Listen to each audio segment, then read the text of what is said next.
In this podcast, I give you some insights into what's really going on in the patent wars between large corporations and inventors, and how the US court system and the legislature are involved. I hope you find it useful. If you do, please hit that like button and subscribe. That'll really help us move up the rankings and get the word out to other potential listeners. Thanks very much. Welcome to Silicon Valley Trends, a free podcast series published by Silicon Valley Business School. I'm your host, David Smith. At Silicon Valley Business School, we provide affordable, real-world business education to everyone, everywhere, and guide entrepreneurs towards success with their startup ventures. In this podcast, we're discussing a recent patent case coming out of the District of Delaware Court that has a chilling effect on innovators and inventors with US patents. Don't worry, we'll keep this understandable for normal people, and I'll try not to confuse you with any legalese. Essentially, what happened here was that the patent was granted by the USPTO Patent Office, and it was asserted by the patent holder Finnovations LLC against the accused infringer Payoneer Incorporated. Merely for filing the lawsuit, it seems, after dismissing the case, the presiding judge decided that the patent holder should pay the legal fees of the accused infringer. This goes against the way lawsuits are supposed to work in the United States, where the American rule means that the winner and loser each pay their own legal fees. It's called the American rule because it's distinguished from the rule in the United Kingdom, where the loser pays the legal fees of the winning party. Now, a patent is an exclusive right to an invention. It's a deal between the inventor and the state, where the inventor is provided with an exclusive right to the patent for 20 years.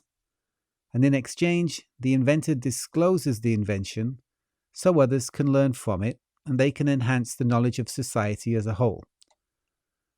Patents have been around since the 1400s, building new technology on old technology, and countries that offer patent protection have encouraged invention and have flourished since that time.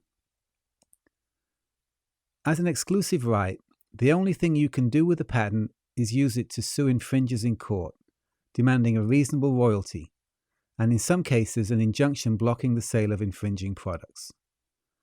A parent patent can be used to file child applications and build a family of patents. But the only thing you can do with a patent is sue infringers. It's a ticket to the federal court system or the International Trade Commission, where you can block infringing products coming in through the ports. So let's get this straight. A patent is a right to sue in federal court. You file a patent which is granted by the US Patent and Trademark Office. You pay your patent prosecution fees to the US Patent and Trademark Office and your maintenance fees. Then you exercise your right to file suit against an accused infringer. And then you're told that you should not have filed the lawsuit and that you have to pay the legal fees of the defendant, which are usually measured in millions of dollars. How can this be true? Well, there's a deeper story about what's going on here. Defendants in these lawsuits are usually large corporations, and the patent holders are often small inventors who have teamed up with lawyers to collect patent royalties from the large product manufacturers that have refused to pay. A group of the largest corporations in the world, with armies of lawyers and almost unlimited funds, have lobbied Washington and funded a lot of fake news about patent trolls, and as a result, they've successfully changed the patent laws in their favor. This is a war between large corporations and the small inventors of this world. Of course, small inventors are no match for the biggest, most powerful companies on the planet. The big guys have won, and the US patent system has been weakened extensively in recent years.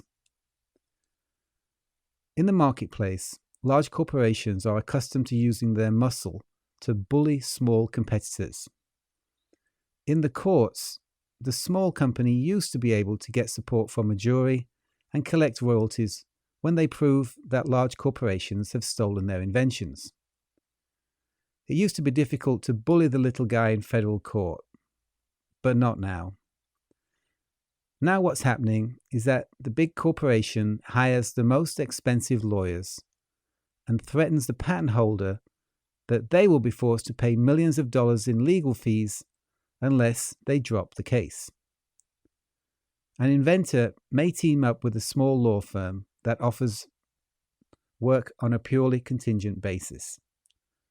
The inventors often don't have millions of dollars to pay to a law firm, and the lawyers agree to work on a contingent basis where they earn a share of the funds collected if the case is won, but there are no fees if the case is lost. This is the only way many inventors are able to assert their rights. Following intense lobbying, the courts have changed the patent laws in several important areas. Now they say that the patent holder can be forced to pay the legal fees of the accused infringer in a case that is considered exceptional. The first thing you ask then is, what type of case is exceptional? It seems this has been left to the discretion of the court and the judge. The only guidance from the Supreme Court is an exceptional case is one that stands out from others. Previously, patent holders were forced to pay the accused infringer's legal fees when there was bad faith or some underhand tactics used in the litigation. This Invention's case is totally different. There was no bad faith, no misconduct in the litigation, nothing except the patent holder presumed the patent was valid because it had been granted by the Patent Office. The judge stated that the issuance of a patent cannot and should not be a license to sue with abandon. Well, a patent is a license to sue. That's all it is. So what does it mean to sue with abandon? Who knows? As a patent holder, you could find yourself forced to sell your house and pushed into bankruptcy if you're unable to pay millions of dollars of legal fees based on how a judge interprets the word exceptional, and when a patent becomes a license to sue with abandon, as opposed to merely a license to sue. Of course, this is all part of the war being waged against patents by the large corporate lobbyists who don't like paying patent royalties. But there's more to it than that. The patent caseload in Delaware district courts has gone through the roof in the last couple of years, as a result of a change in law that forces the patent holder to sue the accused infringer in its own state. And most large corporations in the US are incorporated in the state of Delaware. Previously, most of the patent cases were brought in the Eastern District of Texas because this district didn't have an FBI office or a US Attorney's office, and as a result, the Eastern Texas courts were not clogged up with drug cases. Cases in the Eastern District of Texas moved quickly and provided little opportunity for the accused infringers to delay. So patent holders chose this venue until the Supreme Court decided to succumb to lobbying by large corporations, and they changed the rules such that cases now have to be heard in the defendant's home court, and Delaware's court docket has grown with patent cases ever since. You essentially have to sue a large corporation in its own backyard. So, with a growing list of patent cases, the Delaware courts have taken steps to deter inventors from asserting their rights, and this case is a clear warning to patent holders. If you assert your rights and sue accused infringers, regardless of whether there's any bad faith or litigation misconduct, the Delaware court can, and clearly often will, force you to pay the legal fees incurred by the accused infringer. Large corporations aren't exactly the darlings of the public. And you might wonder how they managed to spin the patent troll story and win such a crushing victory against inventors over the last several years. This is a David and Goliath story, but the corporate lobbyists managed to create a story that the patent holders were the big faceless corporate entities and the accused infringers were small defenseless startups. It doesn't make sense for a patent holder to sue a startup. It rarely, if ever, happens. As you know, litigation attorneys, especially when they're working on purely commission on a contingent basis, are always looking for the deep pockets. And they're not going to take on a case that involves suing a small business that's strapped for cash.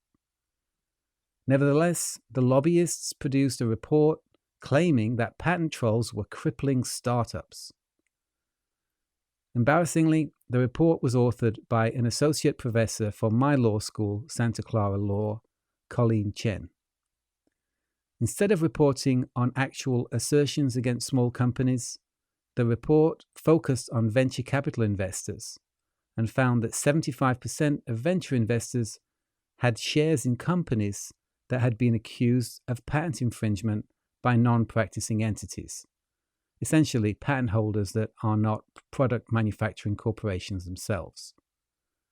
The report implied that the accused infringers in these cases were small startups, but importantly failed to point out that venture capital investors syndicate their investments, spreading their investments across large numbers of companies, and they own shares in many of the largest corporations.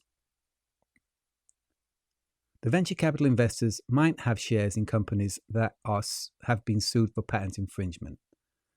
But those companies are some of the largest, most powerful corporations in the world. The bogus data in this report caused serious damage to the patent system. Colleen Chen wasn't fired for misleading the public, but believe it or not, instead was appointed to work in the White House. The bills before Congress and changes in the patent laws that have strengthened the large corporate interests at the expense of inventors were sold to the public under the guise of helping small companies and entrepreneurs. It's unbelievable, but they managed to sell the story that bullying inventors is designed to encourage innovation and create jobs. Hey, this is what happens when you get large, sophisticated corporations grouping together to take on a disorganized set of small inventors. The inventors are seriously outgunned, and there's only going to be one winner in this fight. The winners have been the large corporations that now get away with infringing patents with impunity. The loser is the US patent system, the inventor, and by discouraging innovation, the loser in the long term will be society and the economy as a whole. Although this is a very recent case out of Delaware and is clearly a worry to inventors, there have been some rays of hope coming out of the US Patent and Trademark Office. Under Michelle Lee, a former Google executive, the US Patent and Trademark Office set about invalidating patents upon request by large corporations under the new inter-party review process. Large corporations paying the Patent Office a fee of that's now just increased to $30,000, used to be about $15,000. They could delay a patent case by a year and get a patent invalidated with a certainty rate of about 80%. If the patent was not invalidated in the first attack, it could come under additional attacks with additional fees paid to the Patent Office by the large corporate petitioners, each one delaying any lawsuits by about a year. Not surprisingly, the US Patent and Trademark Office judges working under Michelle Lee became known as patent death squads. Taking over from Michelle Lee, Director Andre Iancu at the US Chamber of Commerce Patent Policy Conference in 2018 made some interesting statements. He said, throughout our nation's history, the patent system has played a critical role in stimulating technological advances. The American patent system, which in prior years was deservedly ranked as the number one system in the world, he went on to say, in 2017 fell to number 10, and this year, which was 2018, it fell further, tied for number 12. We're at an inflection point with respect to the patent system. As a nation, we cannot continue down the same path if we want to maintain our global economic leadership, and we will not continue down the same path. When patent owners and the public have confidence in the patent grant, inventors are encouraged to invent, investments are made, companies grow, jobs are created, science and technology advance. These are all statements by the new head of the US Patent and Trademark Office. So at least he recognizes some of the issues. And we have to live in hope that the US patent system can be restored to the point that it encourages and rewards inventors and stops big corporate interests from infringing and bullying inventors with impunity. We'll talk further about patent death squads and other issues in upcoming editions of this podcast series. You'll find details of this case and other information on this topic, including dozens of courses, thousands of videos and reading materials, on our Silicon Valley Business School website at sbbs.co. We have two courses that you might be interested in there. One is on patents and intellectual property, where you'll find the information on this case, but there's another course on patent strategies as well. You're welcome to join me in my Silicon Valley Business School chat room, where I can answer questions and help you monetize your patents and navigate your startup towards success. I hope you'll join us for future podcasts. Don't forget to subscribe so you'll get new episodes as and when they're released. And please rate us in your podcast player, as this will help us get the word out to entrepreneurs, inventors, and the other people we're trying to help with this podcast series. That's it for today. Hope you tune in to the next Silicon Valley Trends, the podcast for innovators and entrepreneurs.